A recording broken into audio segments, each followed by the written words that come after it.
एक ऐसा नहीं कि कुछ सीख के आया तो बस उसी पे 10 साल काम करना है, नहीं, right. He have to be very open to learning and how quick he is learning those things. तो उसका एटीट्यूड इंपॉर्टेंट है यहाँ पे, how fast he is learning. तो टेक्नोलॉजी स्किल अगर आउट ऑफ 5 3 है तो भी चलेगा, लेकिन we can train him, right. अगर उसको लर्ने का मतलब काम करने का, उसको पढ़ने का ही मन नहीं है, तो अगर मैं उसको लेके भी क्या फायदा, नहीं है ना। तो एग्जैक्टली। उसको लर्निंग की ओपननेस होना जरूरी है उसको। इन सब चीजों को मेंटेन करना, इन सब चीजों को, फीचर्स को इंट्रोड्यूस करना ऑन डेली बेसिस, और अपनी ऐप को अपडेट रखना और कस्टमर को रिटेन करना उन्हीं चीजों से। तो इसमें कौन सी मेथोडोलॉजी का यूज करते हो? क्या आप स्प्रिंट्स यूज करते हो कि क्या यूज करते हमारे कस्टमर्स आके हमको वो हमारे फ्लाइट सर्विस यूज करना चाहिए। हो? और थर्ड बात हुई कि not everyone looking for the cost. थोड़े कस्टमर्स है, दे वांटेड टू पे huge money but they want good services. Yes. तो वो सारी चीजें हमको दिमाग में रखें, कस्टमर का क्या रिक्वायरमेंट है, is it looking for what kind of services, he is ready to pay. तो हमको वो ध्यान में रख के हमें देखना पड़ेगा कि क्या हम सर्विस वो दे पाएंगे विथ 100% एफिशिएंसी। हमको अगर विजन मिशन क्लियर नहीं है तो हमको अलग अलग सर्विस निकालना पड़ेगा, अलग अलग इंटरव्यूज करना पड़ेगा। तो हमको हमारे पास बहुत सारे फैक्ट्स एंड फिगर्स रहेंगे।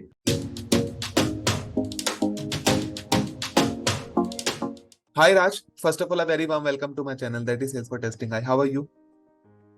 Thanks, Gandha, for me having me here. I'm doing great.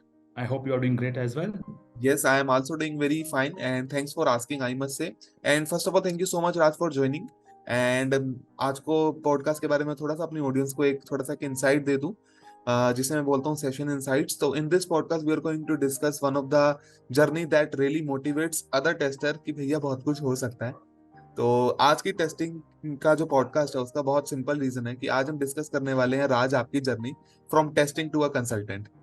So directly उन क्वेश्चंस पे जाने से पहले जो मैंने प्रिपेयर किए हैं, जो आपकी जर्नी में किस तरीके से अप्स एंड डाउन्स आए, आपने उनको कैसे ओवरकम किया, करंटली आप क्या कर रहे हैं, उन पे डायरेक्ट जंप ना करते हुए मैं चाहता हूँ सबसे पहले आप अपना इंट्रोडक्शन हमारी ऑडियंस को दे दें, ताकि उनको एक बेटर इंसाइट हो जाए कि आपने अपनी जर्नी एज अ टेस्टर कैसे स्टार्ट की थी। So over to you now. Yeah, thanks, Gandha, for that. My name is Basavaraj and आप सब मुझे राज बोल सकते हो क्योंकि नाम तो सुना ही होगा आपने। तो I started my career as a software tester. Started with ETL testing, then I moved to manual testing. Then seeing my proactiveness, my manager asked me, can I go to development projects? So that's why I deep dive into development initiatives projects. And currently working as a consultant at Delta Airlines. The firm is in Bangalore and headquarters in Atlanta, USA. So yeah, that's about me and my work. Okay, that's perfect. आपने एक बहुत अच्छी चीज बताई कि from ETL testing to manual testing. थोड़ा सा ये अजीब लगता है मतलब स्टेटमेंट, क्योंकि क्या होता है कि सब पहले मैनुअल टेस्टिंग करते हैं और फिर ईटीएल टेस्टिंग या एक्सेसिबिलिटी इन सब डोमेन में जाते हैं अपना। लेकिन आपका उल्टा कैसे है, ये इसके मैं थोड़ा हाँ, सा। बोलो। करेक्ट करेक्ट, मुझे भी जब बोलना होगा मुझे भी थोड़ा लगा कि लोग क्या करते हैं, मैनुअल टेस्टिंग के बाद ईटेल टेस्टिंग करते हैं, लेकिन मेरा रिवर्स हुआ। क्योंकि जब मैं फ्रेशर ज्वाइन हुआ 2015 में, मुझे डेवलपमेंट में ट्रेन किया है। और जब हम फ्रेशर्स थे ना, हमको प्रोजेक्ट नहीं देते, हमको बोला गया कि 1 महीने वेट करो, हम जब प्रोजेक्ट आएंगे हम आपको ऑन बोर्ड करेंगे। लेकिन मैं इस एनर्जी से गया था कंपनी में कि मुझे जल्दी सीखना है, जल्दी अचीव करना है, राइट। हम खुद के कुछ गोल्स होते हैं, हमको उस पर फोकस करना है। तो मैंने क्या किया, मैनेजर को अप्रोच किया कि मुझे सिक्वल आता है, I am good at writing SQL, तो मुझे ईटीएल टेस्टिंग करना है, क्योंकि मुझे इन्फॉर्मेटिक का भी पता था, सिक्वल क्वेरीज पता था। तो I told him that I go with ETL testing now. फिर मैंने क्वेरीज लिखा, आउटपुट सारे निकाले, डेटाबेस सब कुछ किया, फिर अच्छा लगा। फिर मुझे लगा कि ये नहीं करना, तो लॉन्ग टर्म में मुझे यही नहीं करना है। तो फिर मैंने जाके मैनेजर को बोला कि I am enjoying ETL testing but still I want something else so I can expand my expertise. तो ओके। उन्होंने बोला कि why can't you try manual testing. Okay. फिर it was a new thing for me, तो मैंने सोचा चलो देखेंगे, करेंगे। तो मैनेजर वाज वेरी गुड, तो उन्होंने मुझे मैनुअल टेस्टिंग में डाल दिया। फिर फंक्शनल टेस्टिंग का मेन है मैनुअल टेस्टिंग में। मैंने किया मैनुअल टेस्टिंग किया, 2 महीने किया, तो 3 महीने में ईटीएल टेस्टिंग मैनुअल टेस्टिंग हो गया। ओके। देन ऐसा प्रोसेस रहा ETL testing to manual testing. Okay. You know, currently you are working with one of the leading aviation industry की ऑर्गेनाइजेशन की अगर मैं बात करूँ तो डेल्टा एयरलाइंस। तो मेरा यहीं से क्वेश्चन है, क्योंकि क्या है आज के टाइम पे ना, जो टेस्टर्स हैं उनके लिए थोड़ा सा माइंडसेट ये हो गया कि ना, मुझे जैसे फॉर एग्जांपल ड्रीम इलेवन है, वो एक गेमिंग इंडस्ट्री में थोड़ा सा गैम्बलिंग टाइप आ गया थोड़ा सा, और परफॉर्मेंस टेस्टिंग में थोड़ा नॉन फंक्शनल टाइप में जाते हैं कि यार मैं ये टूल सीखना चाहता हूँ, ये करना चाहता हूँ, मतलब बहुत सारे डोमेन एक हो गया, स्पेसिफिक चीजें हो गई। बट ये जो हाँ एविएशन इंडस्ट्री है, ये एक ऐसी इंडस्ट्री है जहां पर 1 सेकंड की गड़बड़ बहुत सारा नुकसान कर सकती है।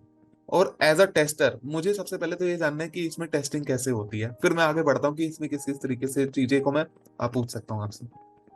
हाँ देखो, सॉफ्टवेयर टेस्टिंग आप कौन से भी डोमेन ले लो, कौन से भी इंडस्ट्री ले लो, बहुत क्रिटिकल होता है। तो एविएशन इंडस्ट्री में भी बहुत क्रिटिकल है सॉफ्टवेयर टेस्टिंग। फिर हम्म, यहाँ पे क्या होता है, कोई हमारा जो एप्लीकेशन होता है ना, तो हमको मेक श्योर करना पड़ेगा कि वो रिलायबल सिस्टम है, वो सेफ है, एंड वो जो परफॉर्म करेगा एज एक्सपेक्टेड। हमें देखना है कि वेदर दो सिस्टम्स आर रिलायबल और नॉट रियल, क्योंकि हम कस्टमर से इंटरेक्ट करते हैं, ऑन रियल टाइम हम कर रहे हैं, तो हमको वो ध्यान रखना पड़ेगा। जी। Also one of the like biggest challenge currently in aviation industry is facing that, क्योंकि हर बार हमका रिक्वायरमेंट चेंज होते हैं, हमको सेफ्टी मेजर्स ध्यान रखना पड़ता है, वो सारी चीजें हमें ध्यान देके हमको करना पड़ता है। So that's a thing about aviation industry.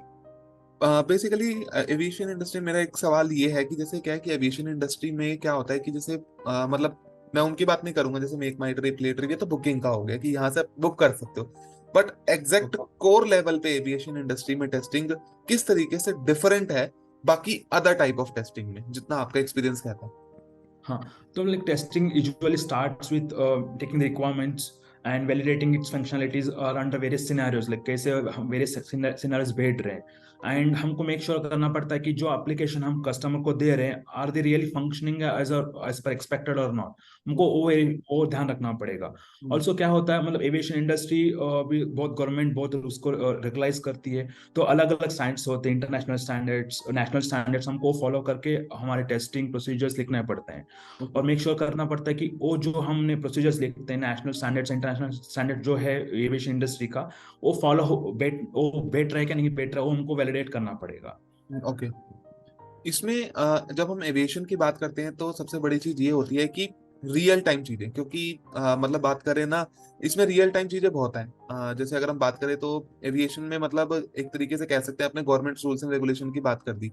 But इसमें जो जो एक रियलिटी वो ये है कि इसमें जो डेटा का जो मूवमेंट है, 1 सेकंड की देरी सब कुछ गड़बड़ कर सकती है। क्योंकि जैसे फॉर करेक्ट। एग्जाम्पल अगर मैं बात करूं, जैसे मान लो कि डेल्टा एयरलाइंस ही है, उसके एयरलाइंस की टाइमिंग डिबार्चर की और टेक ऑफ वगैरह इन सबका बहुत ज्यादा क्रूशियल टाइम रखा जाता है। बट इसके पीछे भी तो कोई बैकएंड पे एक सॉफ्टवेयर टेस्टिंग परफॉर्म होती होगी ना, कि इतनी एक्यूरेसी। एट द एंड ये एक ऐसी इंडस्ट्री है और बैंकिंग इंडस्ट्री एक ऐसी है कि जिसमें जो एक्यूरेसी का रेट है वो जितना ज्यादा हाई होगा उतना ज्यादा आपका कस्टमर का रिटेंशनशिप रेट होगा। सो इसके ऊपर आपका क्या व्यू है? हाँ एग्जैक्ट, आपने सही बात बोला कि यहाँ पे एक्यूरेसी बहुत मैटर करती है। अगर 1 सेकंड का हेरा फेरी हो गए तो कस्टमर बोलेगा कि मुझे रिफंड दे दो, क्योंकि यस। इस स्टेट में होना, सबको टाइम पे जाना है, सबको जल्दी पहुंचना है, सबको 100% अपना एफर्ट देना है। तो ये भी ऐसा इंडस्ट्री नहीं है कि जो वहाँ पे आपको 1 सेकंड का डिले बहुत नुकसान कर सकती है, क्योंकि एक यस। फ्लाइट इधर उधर हो गया है तो आपको होल डे का शेड्यूल बिगड़ जाएगा। तो हमको हर चीजें बारीकी से देख के हमको वो करना पड़ रहा है, लाइक जैसे कि flight testing, aircraft stability control में है क्या नहीं है, यस। तो वो सारी चीजें हमें ध्यान दे के करना पड़ेगा। जैसे कि अगर मौसम खराब है तो उसका बैकअप प्लान क्या होगा, कैसे हम वो पर्टिकुलर सिनेरियोस हैंडल करेंगे, तो कंपोनेंट्स ठीक से बैठ रहे क्या नहीं बैठ रहे, सारी चीजें हमको एक एक प्लानिंग बना के हमें जाना पड़ेगा कि अगर ए हुआ तो मेरा बैकअप प्लान क्या होगा, अगर मेरा प्लान बी भी फेल हो रहा है तो प्लान सी मैं कैसे एग्जीक्यूट करूंगा।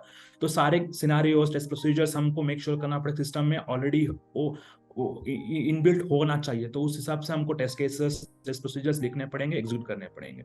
ओके।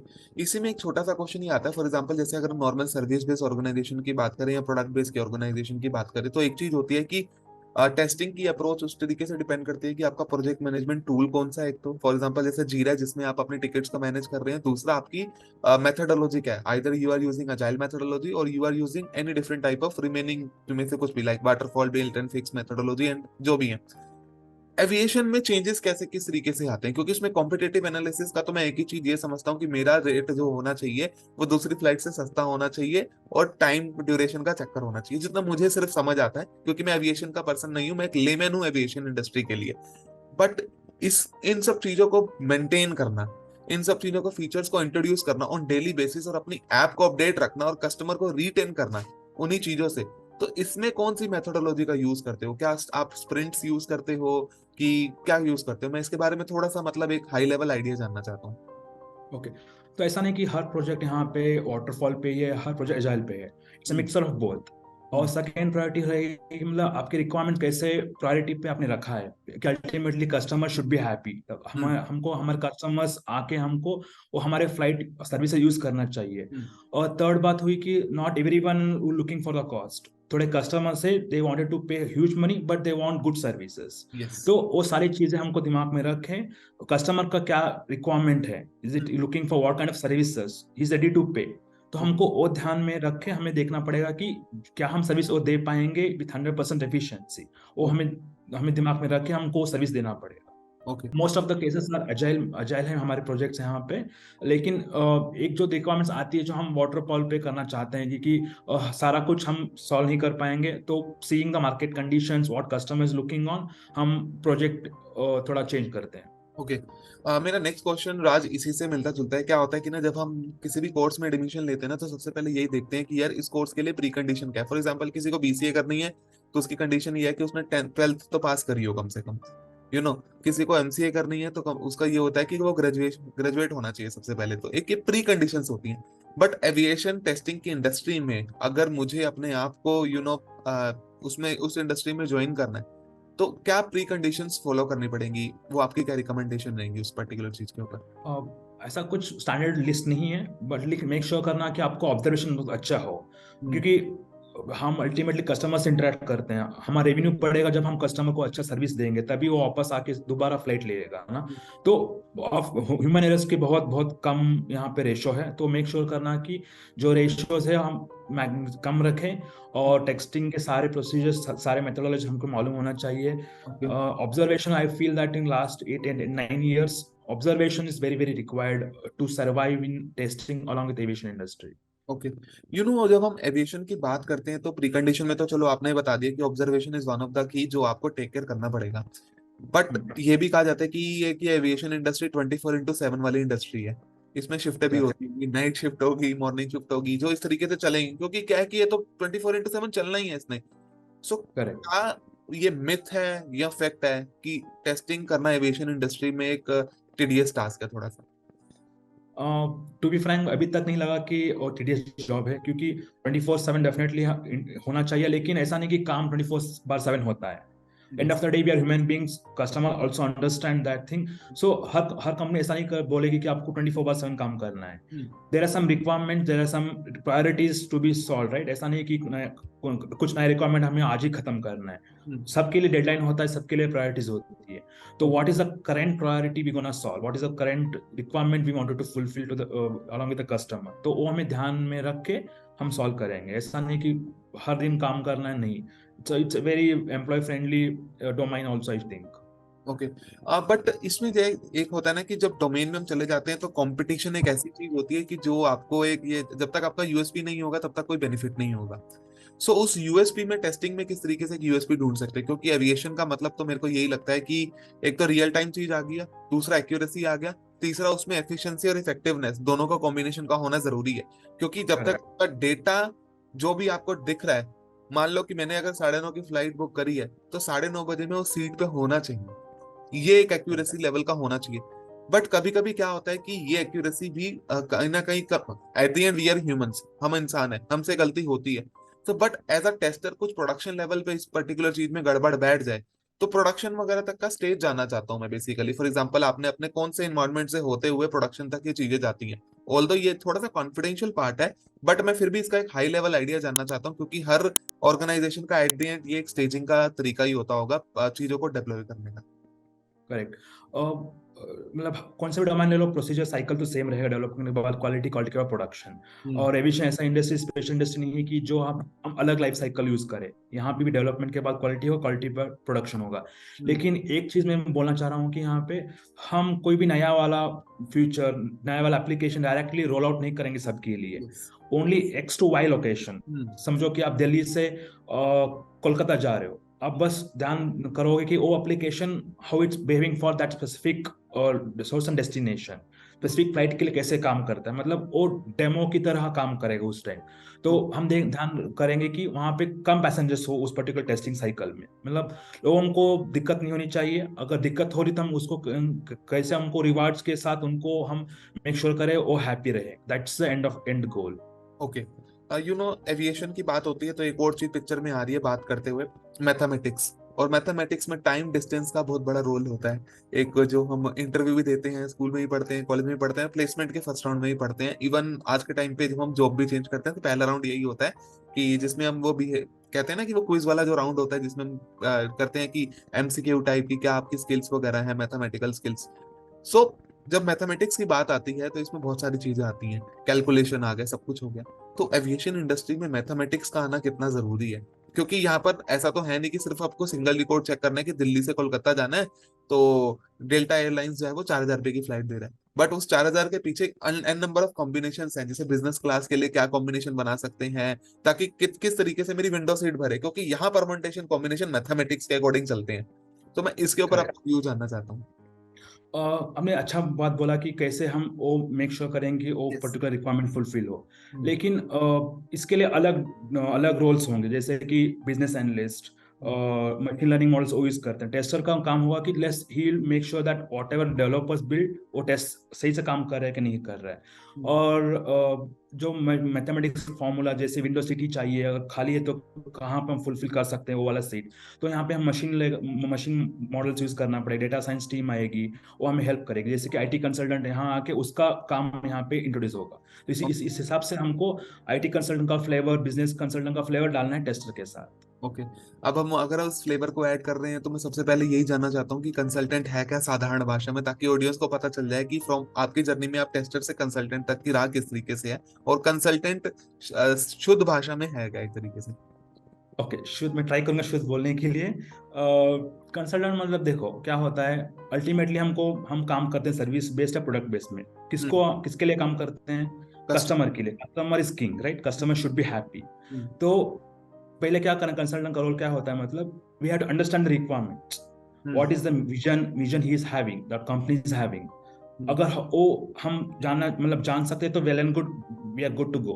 अगर हम नहीं सोच रहे, हमको अगर विजन मिशन क्लियर नहीं है तो हमको अलग अलग सर्वेज निकालना पड़ेगा, अलग अलग इंटरव्यूज करना पड़ेगा। तो हमारे पास बहुत सारे फैक्ट्स एंड फिगर्स रहेंगे। ओके। उस फैक्ट्स फिगर को एनालाइज करके हमें प्रॉब्लम आइडेंटिफाई करना है, this is the problem company is facing. तो ओके। एज अ कंसल्टेंट यहाँ पे आएगा कि अगर प्रॉब्लम आइडेंटिफाई करके हम उसको कैसे फुलफिल करेंगे, कंपनी का प्रॉफिट बढ़ाने के लिए, रेवेन्यू इंक्रीज करने के लिए हम कैसे वो प्रॉब्लम को सॉल्यूशन देंगे। तो that's how the consultant role come into picture. फिर अगर हम सॉल्यूशन देने के बाद how that role is fulfilling the need of the customer, कैसे नए नए हम फ्रेमवर्क्स इंक्लूड करेंगे, how those frameworks are helping the company to grow. So सारी चीज कंसल्टेंट का काम होगा। ओके। जब हम कंसल्टेंट की बात करते हैं तो ये एक ऐसी जर्नी होती है, ऐसा तो है नहीं कि सीधा 2 साल का एक्सपीरियंस ले लिया और सीधा कंसल्टेंट बन गए। इसके लिए आपको बहुत सारे अप्स एंड डाउन्स भी देखने पड़ते होंगे कि किस तरीके से कंसल्टेंट में, जैसे आपने कहा साधारण भाषा में अगर मैं हिंदी में बात करूं तो इसका मतलब है सलाहकार एक तरीके से। कंसल्टेंट का हाँ, मतलब बिल्कुल। सलाहकार, बहुत सिंपल भाषा में, कि जो ये आपको एडवाइस करेगा एज एन एडवाइजरी कि ये चीज करने से, इंप्लीमेंट करने से रेवेन्यू में ग्रोथ हो सकती है, और किस तरीके से बाकी टेक्निकल टर्म जो इसके साथ है वो एसोसिएट हो सकती हैं। बट क्या आपके अकॉर्डिंग एक मतलब मेरे को ये क्वेश्चन पूछना है कि एज एन कंसल्टेंट टेस्टर की जो स्किल्स हैं वो किस तरीके से आपके कंसल्टेंट बनने में हेल्प करी है? क्योंकि आपने एक रिक्वायरमेंट गैदरिंग वाली चीज तो बोल दी, वो तो टेस्टर का एक तरीके से ब्रह्मास्त्र है, जब तक वो उसको समझ नहीं आएगा तब तक वो आगे नहीं बढ़ सकता। बट अदर देन ये रिक्वायरमेंट गैदरिंग वाला स्किल, कौन कौन सी स्किल्स हैं जो आपके टेस्टिंग एक्सपीरियंस से कंसल्टेंट में आपको हेल्प करी? फर्स्ट मैं बोलूंगा कि कैसे मुझे इनिशियल 3 मंथ का टेस्टिंग एक्सपीरियंस, क्यों मुझे लगा कि मुझे कंसल्टेंट बनना है। मतलब पहली बार मैंने जैसे बोला कि आपको, मैंने मैनेजर को अप्रोच किया, प्रोएक्टिवली बोला कि मुझे डिटेल टेस्टिंग करना है, अभी मुझे मैनुअल टेस्टिंग करना है, मुझे डेवलपमेंट में जाना है। तो proactively I approach him. So मुझे वहां पे स्पार्क लगा कि I can be a good consultant, because talking to manager as a fresher it's very difficult task. Like थोड़े लोग लगते हैं फ्रेशर है तो मैनेजर क्या बोल पाए, क्या बोलेंगे वो, थोड़ा वो डर रहता है फ्रेशर के दिमाग में। तो मैंने पहले ही महीने में पहले वो ब्रेक किया कि अगर मैनेजर है तो वो गाली भी देगा, तो it's learning for me, initial 1 or 2 years I make that is a learning for my self. तो मैंने पूरा एक्चुअली जाके उनसे अप्रोच किया, सर्विस लाइन हेड से अप्रोच किया, तो मैं उनको बोला कि शेयर किया व्हाट इज माई प्लान। तो first thing in consultant is that you have to be a approachable, you have to be open to ideas. Then third thing है कि impact, आपको कुछ impact बनाना है, right? तो that आपके दिमाग में वो होना जरूरी है। एग्जैक्टली। एंड फोर्थ चीज आएगा कि कैसे हम फुलफिल करेंगे, कैसे हम एग्जीक्यूटिव को कोलैबोरेट करेंगे। देन टेस्टिंग कैसे हेल्प हो रहा है, मतलब टेस्टिंग में क्या होता है, कंप्लीट एप्लीकेशन हम समझते हैं end to end. Manual testing करना है तो स्टार्टिंग से लॉगिन से लॉग आउट तक हम सारे सिनेरियोस ट्राई करने होंगे वहां पे। तो डेवलपर वो नहीं कर पाए, डेवलपर कुछ पर्टिकुलर फंक्शनलिटी फीचर वो डेवलप करता है, लेकिन मोस्ट ऑफ द केसेस उसको एंड टू एंड नॉलेज नहीं रहती है। ऐसा नहीं कि अभी जो डेवलपर्स आ रहे हैं उसको नहीं बोल रहा हूँ, लेकिन most of the cases testers को ज्यादा एंड टू एंड फ्लो समझ में आता है। तो मुझे लगा कि जब हम एंड टू एंड फ्लो समझ रहा हूँ तो I can't be a good consultant, talk to the customer and give him the idea how I can increase this efficiency of this application. तो उस हिसाब से मेरा जर्नी टू कंसल्टेंट शुरू हुआ। अब आपकी जर्नी जब यहाँ से स्टार्ट होगी तो आपने अपने एक्सपीरियंस भी लिया होगा, तो मैं आपके एक्सपीरियंस के अकॉर्डिंग एक चीज को जानना चाहता हूँ। फॉर एग्जांपल किसी टेस्टर का एक्सपीरियंस 5-6 साल हो गया एंड वो टेस्टिंग को बहुत एंजॉय कर रहा है। टू बी वेरी फ्रैंक, किसी भी डोमेन को एंजॉय करना सबसे बड़ी एक मेरे हिसाब से आर्ट होती है, जो प्रैक्टिस से ही आती है, जो आपको प्रैक्टिकल काम से आती है, रियल लाइफ प्रोजेक्ट्स में काम करने से आती है।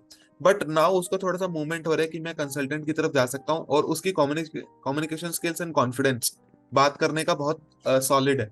तो वो कंसल्टेंट का एक प्रीकंडीशन तो फॉलो हो रहा है कि वो बात कर सकता है क्लाइंट से और कॉन्फिडेंसली बात कर सकता है। तो आपका क्या रिकमेंडेशन रहेगा उस पर्सन को कि इसके अलावा भी और वो और सब इन 2-3 पॉइंट्स पे काम कर ले, ताकि वो एक अच्छा कंसल्टेंट बन सके with their testing skills? First बात तो डेफिनेटली एक्सपर्टाइज होना जरूरी है। ऐसा नहीं कि कंसल्टेंट को जाके सिर्फ बात करना है, सोल्यूशन बोलना है। He should be very sound in his technological skill. उसको टेक्नोलॉजी स्किल इतनी अच्छा होना चाहिए कि कुछ भी प्रॉब्लम है एटलीस्ट वो सोल्यूशन ठीक से दे। ऐसा नहीं कि सोल्यूशन देना इंपॉर्टेंट है, what is the right solution, what is the feasible solution, that's a first thing. And second thing होगा कि हाउ मार्केट ट्रेंड्स नए टेक्नोलॉजी आ रहे हैं, how he is good, can I replace my old technology with new technology or not, if yes how fast I can do. And third and important is that belief, self belief is very important. अगर हम कोई destination में जा रहे हैं, अगर if I am not confident I can reach to destination, no it's waste, right? अगर कोई लव स्टोरी है, अगर हम उस लव स्टोरी में बिलीव नहीं है कि हम साथ में रह सकते हैं, प्यार दे सकते हैं, तो मतलब नहीं कि शादी करें, राइट? कुछ बिजनेस शुरू करोगे आपको वो कॉन्फिडेंस नहीं कि you can run this business for longer term, तो definitely self will is very very important, expertise and openness. Okay. And अब हम जैसे पॉडकास्ट में इतना आगे बढ़ चुके हैं इस पर्टिकुलर एविएशन को लेके, कंसल्टेंट के रोल को लेके, सबसे बड़ी चीज ये होती है कि how to manage your passion. Because जाहिर सी बात है, जैसे मैंने आपके लिंक्डइन पे मैंने बहुत सारे पोस्ट वगैरह भी देखे, you love to write different aspects in terms of software testing. So how to manage your work and passion if both are totally and totally different? मैं सेम की बात नहीं कर रहा हूँ, टोटली डिफरेंट है। तो इसके ऊपर आपका मैं व्यूज जानना चाहता हूँ, आपके एक्सपीरियंस के अकॉर्डिंग ये मैनेज कैसे हो सकती हैं चीजें? डेफिनेटली मैनेज नहीं होगा, लेकिन हमें करना पड़ता है, हमें करना चाहिए, क्योंकि only one life we have. तो हमको ध्यान रखना पड़ेगा कि ऑफिस में जो हम काम कर रहे हैं we are happy for that, like हमको अल्टीमेटली कस्टमर को उसके रिक्वायरमेंट फुलफिल करने, बिकॉज हम गेटिंग पेड, क्योंकि हम उसको सर्विस दे रहे हैं, हम सॉल्यूशंस दे रहे हैं। तो आप ये मत सोचो कि पैशन अलग है, मैं काम यहाँ पे पैसे के लिए कर रहा हूँ, नहीं। वो अलग चीज है, ये अलग चीज है। पैसा भी डेफिनेटली चाहिए, पैशन के दोनों डायरेक्टली प्रोपोर्शनल नहीं है, राइट? हमको दोनों साथ में लेकर जाना है। पैशन भी जीने के लिए पैशन जरूरी है, पैसे के लिए कंपनी का काम जरूरी है, right? So make sure that आप ऑफिस में काम जो कर रहे हैं डेडिकेशन से करो। इनिशियल 9 to 6 या 10 to 7 जो आप काम कर रहे हैं, मेक श्योर 100% वहां पे देना।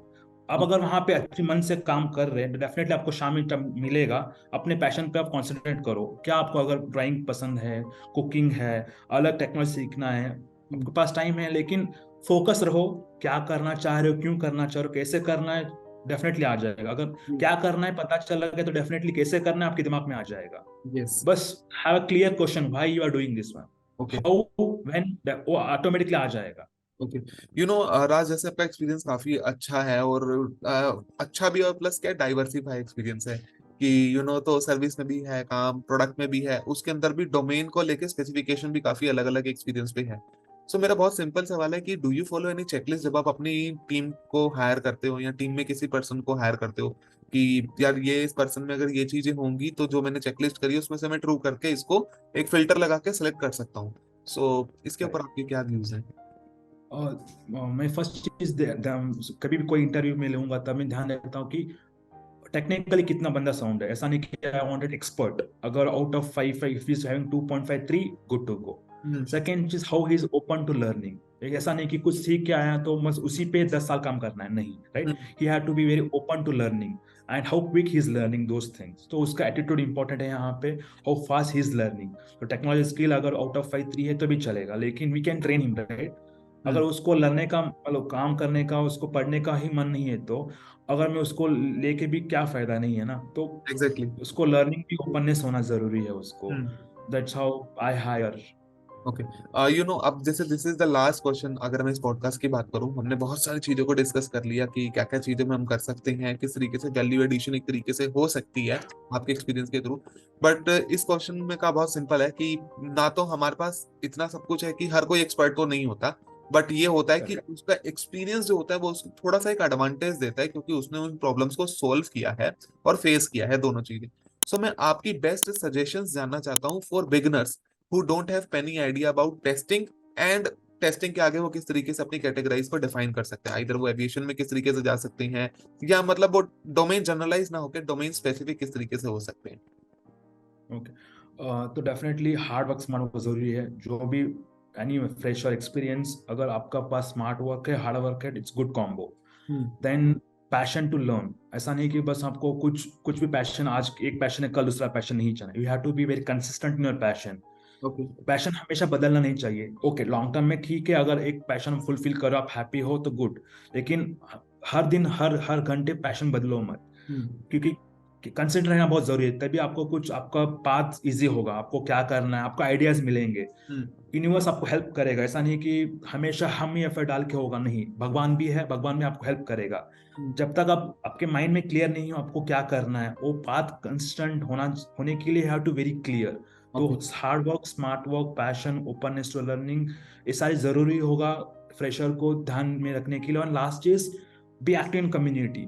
ऐसा नहीं कि हम ऑफिस में जो काम करते हैं उसी से हमारा करियर बन पाएगा, नहीं। ऑफिस में it's one part of our journey, right. हम कितना हो सके वहां पे लर्न करना है। Talk to your seniors, talk to your manager, सब अच्छे हैं, ऐसा नहीं कि मैनेजर लोग अच्छे नहीं हैं, मतलब थोड़े होते हैं। ओके, अंडरस्टैंड, समझो, एम्पैथी रखने दो। Empathy is very required in company, right.